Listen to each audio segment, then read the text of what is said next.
Let's rank some NFL quarterbacks by division. I'm talking about who's the best in the division and who's the worst. We have the divisions listed from worst in the NFL all the way to the best. So the NFC South all the way to the reigning, defending NFC West. We're going to start with the South. That's Tampa. That's Atlanta. That's the Panthers. That's the Saints. And our first quarterback up to bat is Baker Bake Show. Big Baker Mayfield, who I personally think when you stack him up against guys like, you got Michael Penix, you got guys like Tyler Shuck, you got guys like Bryce Young, I think Baker Mayfield is undoubtedly, undisputed, the best quarterback in the division. Now, did he make playoffs? I think there's a lot that goes into that. The wide receiver core was banged up, battered, and destroyed. The O-line was not great. The defense wasn't performing. I still think Baker, Big Show, Big Baker Mayfield is the best quarterback in the division.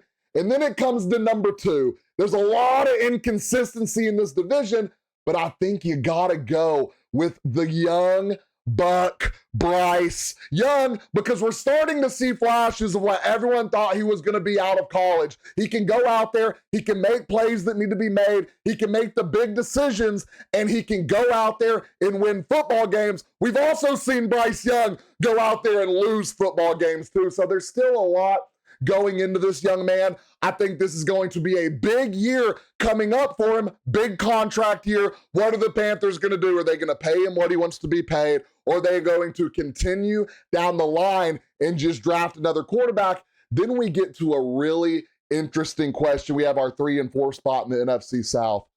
Tyler Shuck and Michael Penix. Now, Michael Penix, another knee injury in his career. I think that's 3, same knee, not a good look, and he didn't look particularly amazing. When he was out there on the field, he did show flashes, but he didn't show consistency.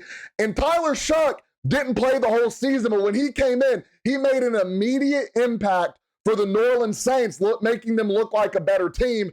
Granted, it wasn't going to take a lot to make them look like a better team. I think it showed a little bit more consistency for the New Orleans Saints. I think Shuck showed a little bit more better playmaking ability. I think he showed a little bit more better decision-making than Michael Penix. So my final 4 for the NFC South, I'm going with Big Show, Big Sale, Big Baker Mayfield is the best quarterback in the division. We got the young and up-and-coming Bryce Young. We have Tyler Shuck, and then we have the question mark in Atlanta. Can Michael Penix be that guy this coming season? That is my rankings for the NFC South. Then on to the AFC North. We have the Pittsburgh Steelers. We have the Baltimore Ravens, the Cincinnati Bengals, and the Cleveland Browns. To start off, we have Lamarvelous Jackson. Now, this division, it can get a little, it can get a little spicy because you got guys like Lamar Jackson, multiple time MVP, but he can't go out there and get the job done when the job needs to get done. You know who can go out there and get the job done when the job needs to get done? Joe Burrow. You know who can go out there and get the job done when the job needs to get done? Is that Jordan Love? That is not where it's supposed to be. You know who can go out there and get the job done when it needs to get done? Aaron Rodgers. You know who can go out there and get the job done? Oh, I guess Jordan Love is now Shedeur Sanders. So we're going to have these 3 guys here. Shedeur Sanders obviously going to be at the end because we have 3 guys, MVP winners, Super Bowl attendees, Super Bowl winners. And Shedeur Sanders just isn't going to fit in that scenario. So picture Shedeur at the end of the AFC North because that's where he would be anyways. The guy I would put at number 1 in this division, oh my Lord, this is a hard one. It's not, and I'm going to be real with y'all, Aaron Rodgers is going 3. We're going to go ahead and narrow it down. I think Aaron Rodgers is going 3 in this little 3-man setup right here with Lamar, Burrow, and Aaron Rodgers. He's just older. What, 41 years old? Is he going to play again? Is he not going to play again? He still showed that he has the ability to go out there and do it, but it is not like Aaron Rodgers of the past. So it comes down to Lamarvelous Jackson and Joe Burrow. Both guys, multiple seasons where they're battered and beat up. Both guys, multiple seasons where they are potentially the best quarterback on the field at any given time. My number one quarterback in the AFC North is going to be Lamarvelous Jackson, on the grounds of the way he can run the ball. He's still a great passer. He just doesn't have guys like Jamar Chase. He doesn't have guys like T. Higgins. Zay Flowers is good. Mark Andrews is good. They don't produce every game like the guys that Joe Burrow has. I mean, you got a triple crown winner in Jamar Chase. You have one of the best wide receiver twos in the league that could probably go be a wide receiver one anywhere else if he wanted to. Joe Burrow has a lot of help over there, and I'm not knocking that on his quarterback play. He's still one of the best quarterbacks in the league. If you watch Lamar Jackson roll out of the pocket, he has something special. That defense is either going to play on Lamar and he's going to bomb you over top, or they're going to sit back and he's going to absolutely run all over you. I think he's a more versatile quarterback, and he has 2 MVPs, no Super Bowl appearance, but it don't mean a thing if you don't win a ring. I'm rocking Lamar Jackson at number 1, Joe Burrow at number 2, Aaron Rodgers, number 3, and Shedeur Sanders at number 4, rounding out our AFC North. Then we head on over to the NFC East, who are 1 year removed from winning a Super Bowl at number 1. We have quarterback Jackson Dart. And it's unfortunate because I think Jackson Dart falls at number 4 in this scenario because concussion problems, not knowing how to slide. The potential is absolutely there. I think this is a guy that can take the New York Giants and elevate them to the next level. I just don't think he's on the level as his competitors in the NFC East. Next, we have Jaden Daniels, who I honestly think gets a slight edge over Jackson Dart just because he's taken his team to the playoffs, a team that I don't particularly think was a lot better than the Giants were this year. They had pieces. They had older guys in the locker room that could really help the younger guys take it to the next level. Guys that have been in playoffs, they've been there, they've done that. Shout out them for absolutely thrashing the Detroit Lions. I do love that. But I do think with the new head coach in New York, we could see Jackson Dart take a jump over Jaden Daniels if he can't find a way to stay healthy. Next, we have Dakota Rain Prescott. Now, I get it. Jalen Hurts and the Philadelphia Eagles just went out there and won a Super Bowl a year ago. I don't think Jalen Hurts is doing that without a top number 1, we'll just say number 1, running back in the game. Without A.J. Brown firing on all cylinders. Without Devontae Smith firing on all cylinders. Yes, they went and they had his 6th offensive coordinator in his career. I still think when you stack them up next to each other, Dak Prescott is a better quarterback than Jalen Hurts. You can argue it if you want. I think he has definitely a better guy in the pocket passing the ball. I'm just going to throw that out there. We just watched Dak Prescott lead one of the most explosive offenses in the league. Now, did they go to playoffs? Obviously not. That defense was abysmal, and that's something else Jalen Hurts has in his corner, one of the best defenses in the league that give him chance after chance. He doesn't turn the ball over a lot, but if they can't move the ball, punting the ball away, getting the ball back, not allowing points on the board, Jalen Hurts just gets better opportunities on the field than Dak Prescott does. I don't think that means Jalen Hurts is a better quarterback than Dak Prescott. I think Dak Prescott is the best quarterback in the NFC East, followed by Jalen Hurts, followed by Jaden Daniels, followed by Jackson Dart, rounding out our NFC East. Next, we have the NFC North with my boy, and I thought I was going to pull Caleb Williams off the bat. We have Jared Goff. Jared Goff. This is another massively stacked division when it comes to quarterbacks, and I think you could put Jared Goff at 1. I think you could put him all the way down there at 4. My bad. I think you could put him at 1. I think you could also put him at 3. J.J. McCarthy is the clear-cut bottom of the line number 4 in this division. Hasn't had a lot of reps. A lot of people are talking about, well, they need to move on from J.J. McCarthy. This was his rookie year, and the flashes he showed where I would be excited if I was a Vikings fan to get a full offseason and a full season under J.J. McCarthy's belt because he showed what he can do and what he possesses. I mean, we're just going to forget that comeback victory against the Bears. We're going to forget him grittying into the end zone against the Dallas Cowboys. there's a lot of potential for the Minnesota Vikings and J.J. McCarthy, so I'm still putting him at the end. Let's go ahead. Okay, good. Next pull was J.J. McCarthy. We're going to go ahead and put him at the end. That doesn't mean he's not a good quarterback. I believe there's a lot more potential in J.J. McCarthy than a lot of you believe in. I'm going to put Jared Goff at number 2, and I will explain that when I put this man, Jordan Love, at number 3. I think that Jordan Love is inconsistent. I think when the team isn't firing on all cylinders, they sputter out and they look like a very stale, slow, unproductive offense. Then on the other hand, you have Jared Goff, who I think possesses the power to make the offense look amazing. You take that run game away from Jared Goff and it gets a little scary, but what that offense possesses is the ability to go out there, take it on the chin, and keep moving. And then you got a guy like Caleb Williams, who I think is clear-cut, bottom of the line, number 1 quarterback in this division. Just the plays we watched him make this year are ridiculous. I'm talking what, not 2, what, not 3, what, not 4, what, 5, what, 6 or 7 comeback victories in a season, almost 8.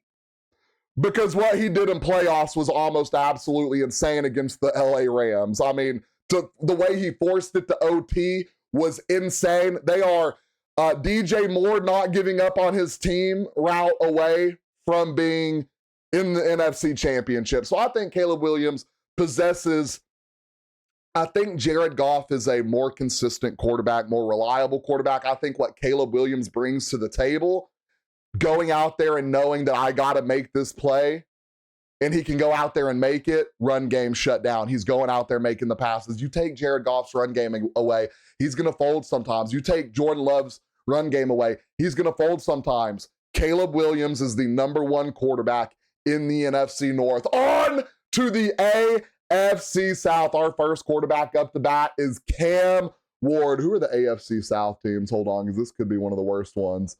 Titans, Colts, Texans, Jags. Cam Ward, you are at the bottom. And honestly, I don't want to say Cam Ward's a bust. Obviously, we've been spoiled the last few years by rookie quarterbacks, Jaden Daniels, Caleb Williams. This year, Jackson Dart. You have Tyler Shuck. You have the year before that, I mean, they're just, CJ Stroud went out there and set it, broke rookie records. And you got a guy like Cam Ward, number 1 overall pick, really couldn't go out there and do what he was known best for doing. The one thing I like about Cam Ward, you can see the passion and you can see that he is an absolute winner and he can bring that to your locker room. There were problems earlier in the year when he would go to throw the ball and it would just slip out of his hand. Now, I don't know if he has small hands for a quarterback, what the problem there was. He obviously as well was rostered on a team that looks like a JUCO college, like Alec Iomanner, and I'm taking nothing away from him. I think he broke the rookie record for all-purpose yards. When that is your wide receiver 1, you are not going to thrive in the NFL. Now, is there a possibility Alec Iomanner could potentially turn out to be an absolute stud dog? Absolutely.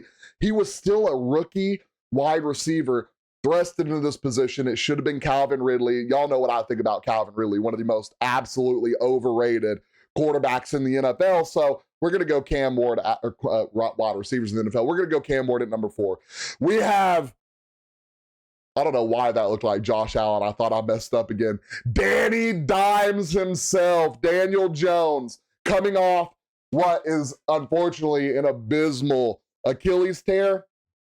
I am not, oh my Lord, this is going to be a hard one. We need to put him there. And we need to put him and CJ Stroud. We're going to marry them together for a second. At number 1, Trevor Lawrence.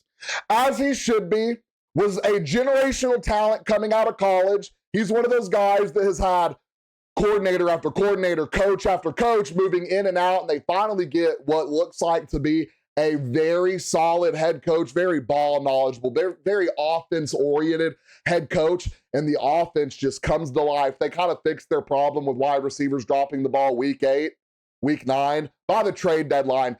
And the Jags look like one of the most explosive, best offenses in the league. Yes, they do drop their first playoff game, and it is off an uncharacteristic tipped ball by Jacoby Myers, who is one of the best pass-catching receivers in the league. It just happens like that. They went toe-to-toe with absolute dogs, and I want to say the Buffalo Bills, who Josh Allen is just relentless. Then we get to the middle of the pack. What the real question in the AFC South is, who is better, CJ Bernard-Stroud or Daniel Jones? This is a hard one. I'm going to go the second best quarterback in the AFC South. This makes me sick. I'm going to go CJ Stroud. I'm going to go CJ Stroud 2. I'm going to go Daniel Jones 3, and I'm going Cam Ward 4. Why I'm going CJ Stroud 2? We have seen the potential. We have seen what he can be. We've seen he can go out there and make the plays by his feet, passing the ball. His run game just really wasn't there this year. They were changing running backs. When Nick Chubb is your running back one for a little bit, when a rookie and Woody Marks, who's hurt every other week, is your running back one for a little bit. You have Jordan, who is your running back one for a little bit. He gets hurt. Just the running back room dominated, decimated. O-line, absolutely terrible. We've seen CJ Stroud when that offense has a decent O-line, has a decent run game. We have seen the plays he's been able to make. Daniel Jones, I feel like has to have everything going right for him. And I get it. I guess CJ Stroud does too. I just think CJ Stroud has a higher ceiling than quarterback Daniel Jones, especially coming off an Achilles tear. So I'm putting at number 1, Trevor Lawrence, number 2, CJ Stroud, number 3, Daniel Jones, and number 4, Cam Ward. And that's rounding out our AFC South. Next, we have our AFC West, and we are going to start with the bottom of the barrel, Geno Smith. Shout out what you did for the Seattle Seahawks. Lord have mercy. I'm beyond happy we moved on from you. It's hard to hate on Geno Smith. He didn't write himself off. You got to love that. You got to love a comeback story like that. He got put in one of the situations where one of the most abysmal O-lines I've ever seen on the Raiders. Everyone's young. You really have no wide receiver core. Is it really Geno Smith's fault? Who knows? He will not. I don't know if he'll ever touch a football as a starting quarterback ever again. Next, we have Patrick Dwayne Mahomes. Don't know if that's his middle name. The third, obviously, undoubtedly, undisputed, no debate whatsoever, no argument to be had. The best quarterback in the AFC West, and I'm going to tell y'all right now, the best quarterback in the National Football League in general. Then we have Justin Herbert, and we got to marry him again, ladies and gentlemen. Oh my gosh, I'm making Bo Nix huge over here on the side. Bo Nix and Justin Herbert. This is a crazy 2-3, just like we had a crazy 2-3 with CJ Stroud and Daniel Jones. I think this might even be worse. Bo Nix can go out there and lead some immaculate comeback games. We've seen Justin Herbert go out there and take over games. I think at this point in their careers, Justin Herbert is a better quarterback than Bo Nix. I think he's a better passer. I think he is a better runner. I think he's a better playmaker. I think that the problem was this year, and I obviously had the LA Chargers winning the division. I think Justin Herbert got snubbed by his O-line. They started 3-0 against division rivals. That's unseen. That's unheard of to start the season. I'm talking knocking them off week 1, knocking them off week 2, knocking them off week 3. Back to back to back is insane. Division games are hard to win, ladies and gentlemen. And then the O-line starts to fall apart. The running back room starts to fall apart. Your receiving core isn't hitting like it was the year before. They start to fall off, and Justin Herbert's really just left alone running this offense that is not firing on all cylinders. I still think Justin Herbert is the second best quarterback in this division. I like what Bo Nix is doing over there. I'm taking nothing away from him. He is an amazing, great quarterback. He can make stuff happen. Not a lot of quarterbacks can make happen in this league when they're down in the third and the fourth quarter. That's the problem. With this offense, with this quarterback, why are they down going into the third, going into the fourth quarter so often? I think Bo Nix is the third best quarterback in this division. Obviously, multiple champion Patrick Mahomes. You got Justin Herbert, who's a phenom. Bo Nix, I think, could jump him at any moment. I don't think he'll ever jump Patrick Mahomes. And then you got Geno Smith just holding down the bottom down there. Next, we have the AFC East. That is Drake May, Josh Allen, Tua turn the ball over, and Justin Fields. We are starting with Justin Fields. We're going to go ahead and holster the bottom of the division with that one. I'm not a big Justin Fields believer. Y'all know that already. I think that he holds the ball too long. Now, could he? I don't think there's any reviving this career in Justin Fields. I think he holds the ball too long. I think he scrambles out of clean pockets. I think he still continues to play the game in the NFL like he's at a college level, and you just cannot sustain success at this level of the game playing like you're still in college. Justin Fields is holstering the bottom. Next, we have Tua turn the ball over. Now, I don't know what has happened with Tua as the years go on. I think he's getting more and more scared. I think he's scared to get out of the pocket. I think he's scared to run, rightfully so. The concussion game is scary, and I think he knows I don't think Tua is scared of the concussions, ladies and gentlemen. I think he's scared of the outcome of what the NFL is going to do if he gets one more scary concussion. Tua Tagovailoa is one concussion away from the NFL telling him, look, we're retiring you, bud. We know this is the game you love. We know this is the game you're passionate about. You want to be great on all levels of the game. We have to retire you. And I think Tua Tagovailoa is playing scared of that happening.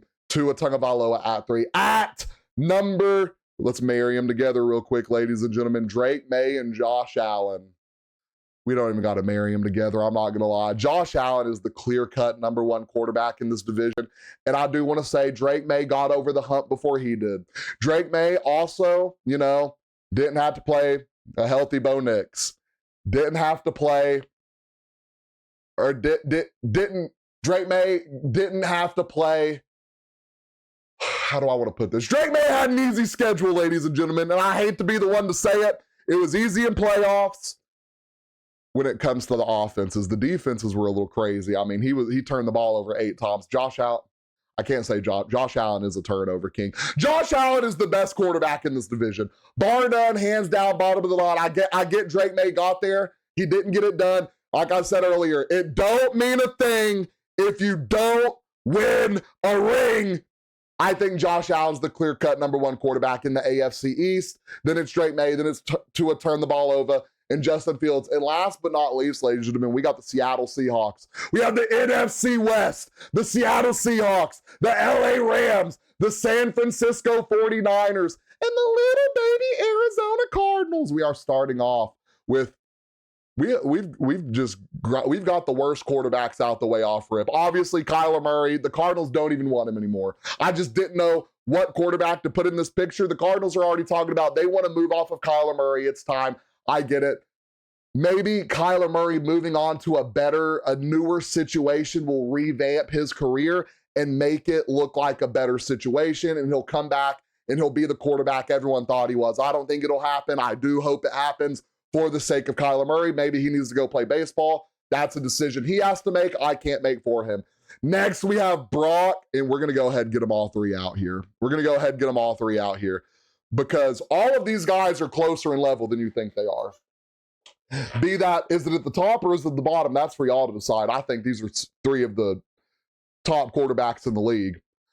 Sam Darnold, or actually, Matthew Stafford, clear-cut, Super Bowl winner, has got it done, has won an MVP, has been there, done that on the Detroit Lions, on the LA Rams. He's made multiple wide receivers look like absolute studs. Puka Nacua, Triple Crown winner Cooper Kupp, Megatron. Now those guys, obviously they have the talent to do that, but he makes guys look amazing. And I think those guys also help him look amazing as well. Matthew Stafford, no one's going to argue that Matthew Stafford is the number one in the league. Now let's marry these two together.